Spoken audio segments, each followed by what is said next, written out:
Olá pessoal, estamos aqui então para mais alguns esclarecimentos sobre a parte instrumental da astronomia, né? Lembrando que na astronomia nós temos vários materiais de suporte à observação principal. Nós vimos que temos um telescópio de lentes, né, refrator, que foi o primeiro, né, usado por Galileu, mais simples, né? E temos também os telescópios refletores, né, como esse daqui, né?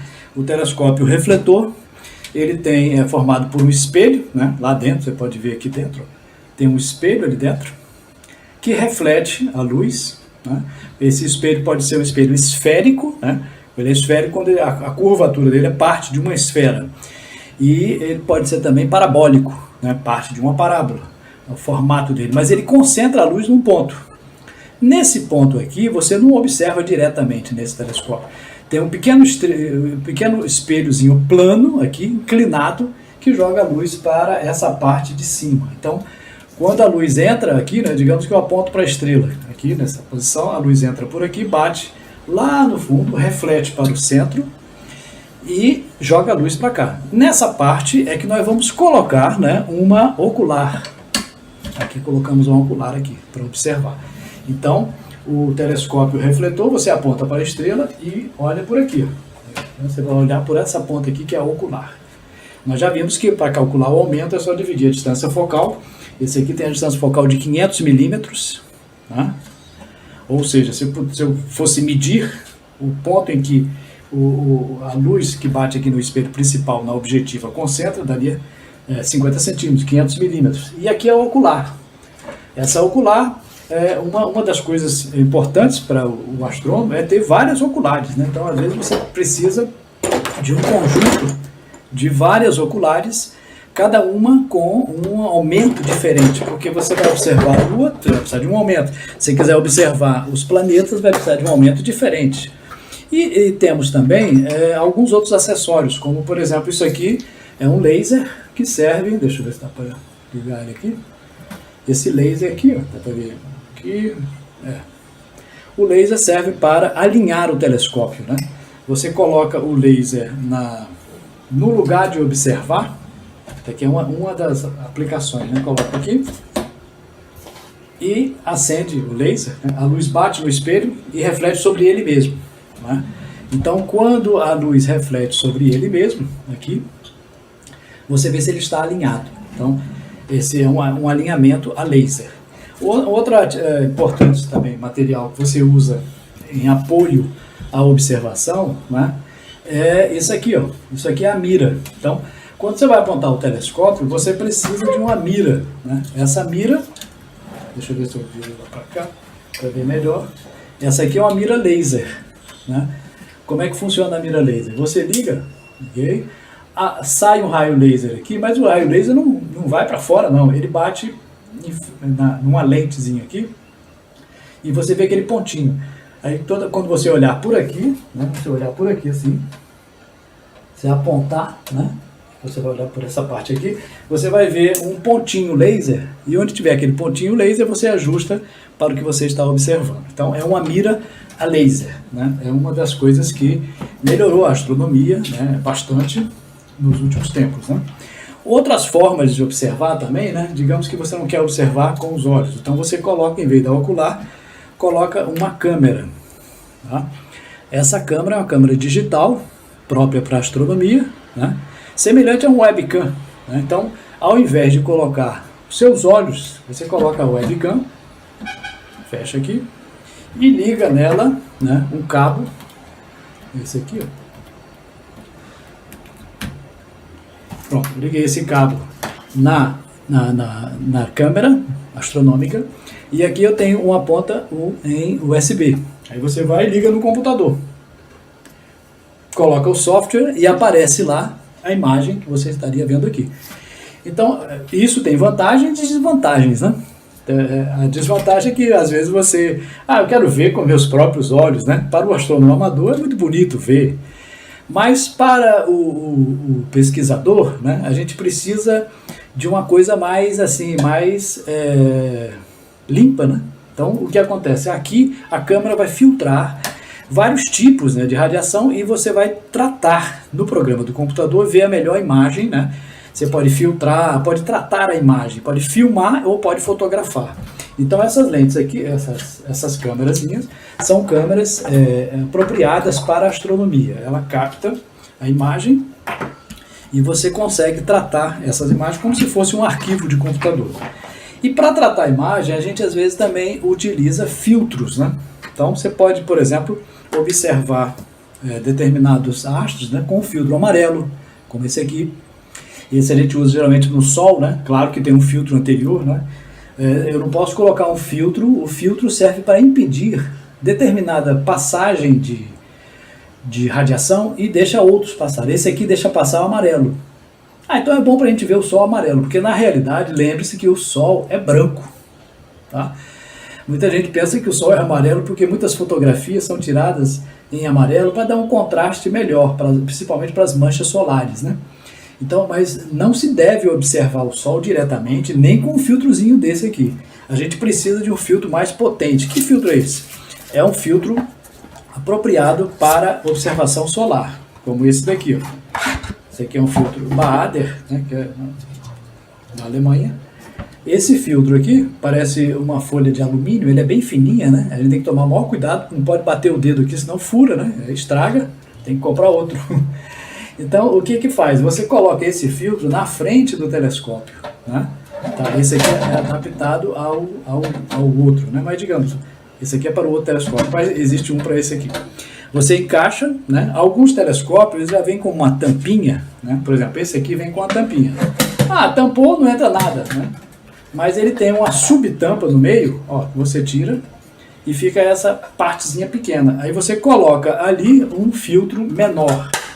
Por que a gente faz isso? Porque não precisa, a luz do Sol é tão forte que basta uma pequena parte, cobrindo aqui, uma pequena parte já é suficiente para você ver muito bem a imagem. Então o Sol, ao contrário das estrelas, né, nas estrelas a gente precisa de um telescópio grande, né, que pegue muita imagem, né, muita luz, né. Já no Sol é o contrário, tem que diminuir a luz. Então a gente coloca um filtro adequado, né?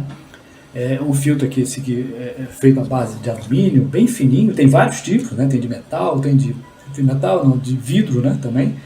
E ele serve para impedir a passagem da maior parte dos raios solares. Aí quando a luz vem aqui, você observa o Sol como aquela bola branca, né? Muita gente pensa que o Sol é amarelo, mas não é, o Sol é branco. Ele emite todas na visão humana, né? Você botar um filtro desse, você vê o Sol branco.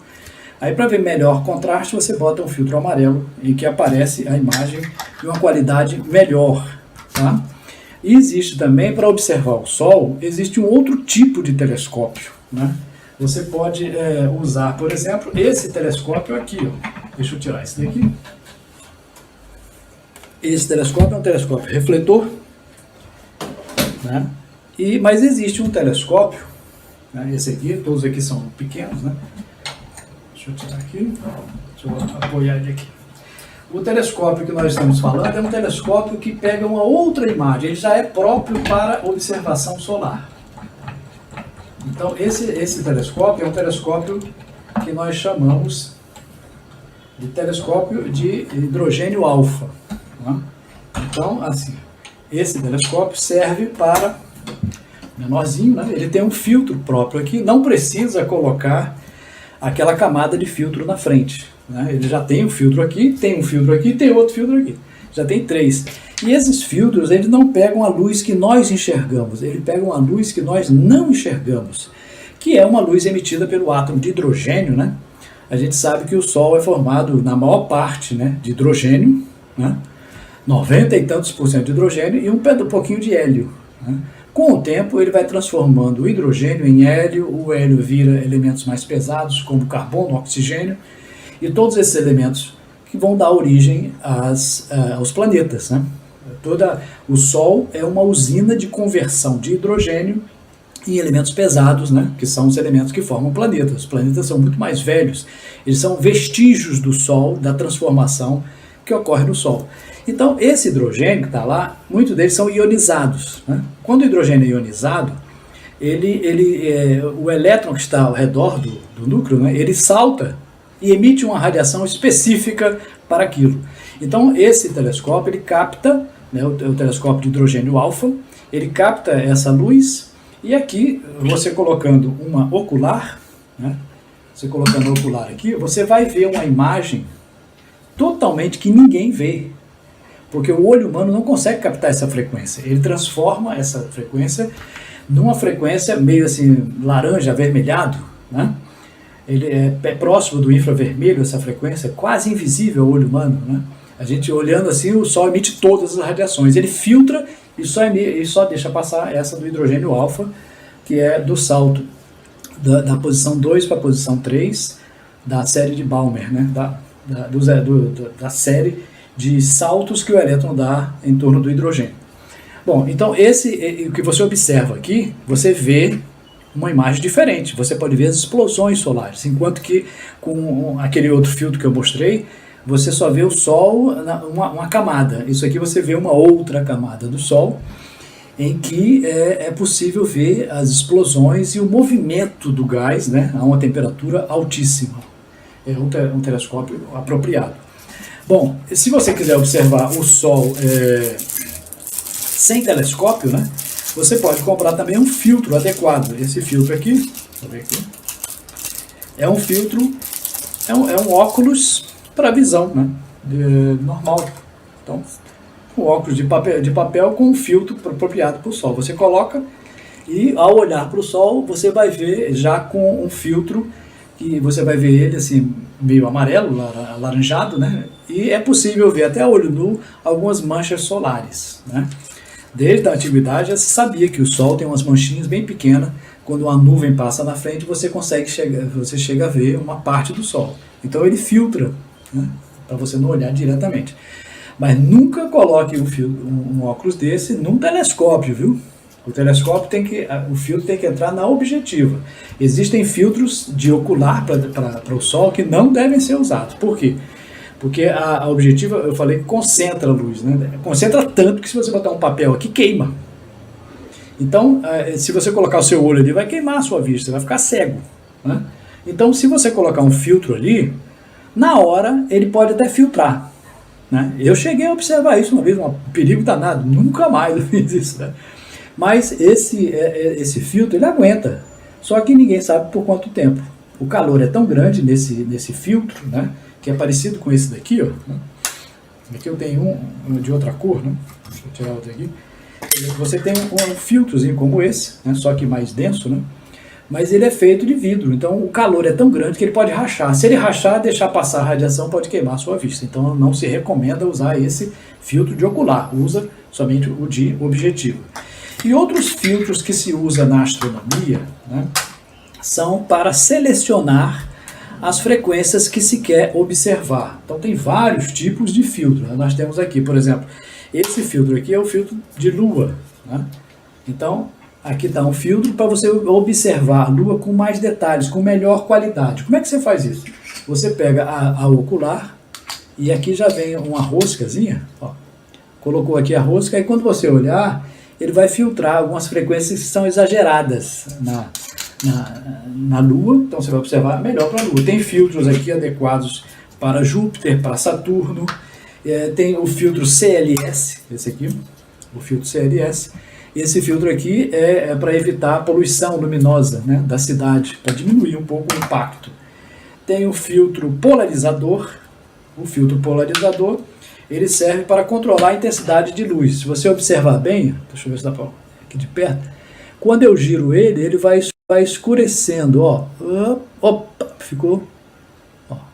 Ele clareia, não sei se dá para ver daí, e escurece, ó. Nessa posição, ele parece que está totalmente escuro, aqui ele clareia. Então, esse filtro é um filtro polarizador, serve para polarizar a luz. A luz polarizada é aquela que ela só é transmitida num plano, e não todos os planos como a luz comum, né? Tem um outro filtro aqui também, que é o filtro que filtra o infravermelho, né? Infravermelho? Infravermelho. Nesse caso aqui, a luz infravermelha é cortada, né? E você observa isso, então alguns objetos celestes são específicos para isso, né?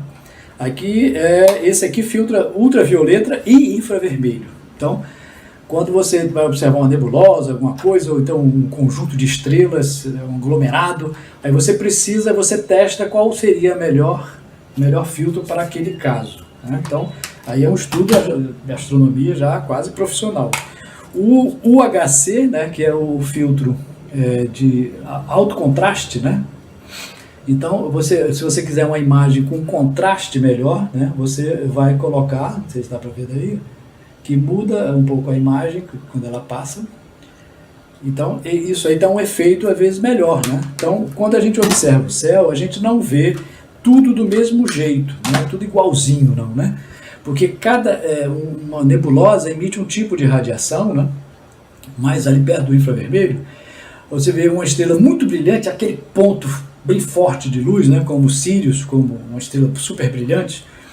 Então você tem que usar filtros adequados. Você quer observar alguma coisa próximo de uma estrela, então você tem que eliminar aquele brilho principal para ver uma nebulosa que está próxima. Então precisa de um filtro especial. E para isso a gente utiliza uma série de equipamentos, como também a lente Barlow, né? A lente Barlow, ela vem escrita aqui 2x, 3x, 2,5x.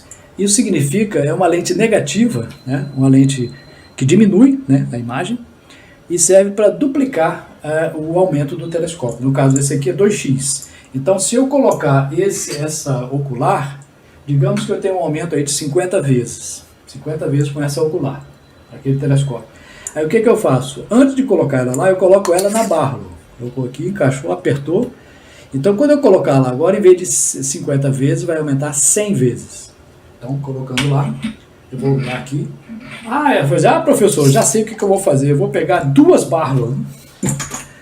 Essa aqui aumenta 2 vezes, vou botar uma na outra e depois vou botar ocular. Agora são 4 vezes de aumento. Ótimo!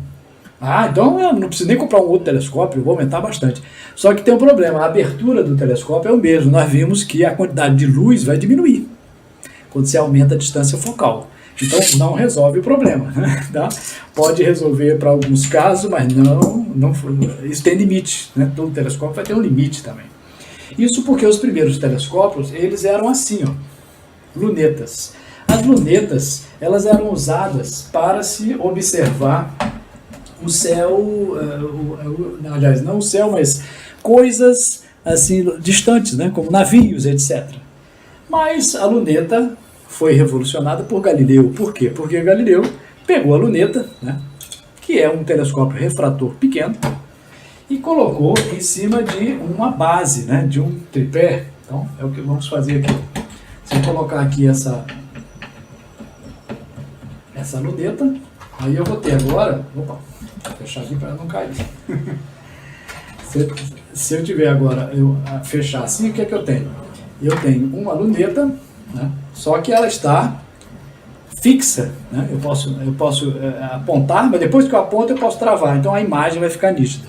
E se você pegar uma luneta dessa e apontar para o céu, ver a lua, vai ficar balançando, porque nós temos a nossa musculatura, não está fixa, então tem que botar ou num tripé, ou então numa base como essa aqui do telescópio, né?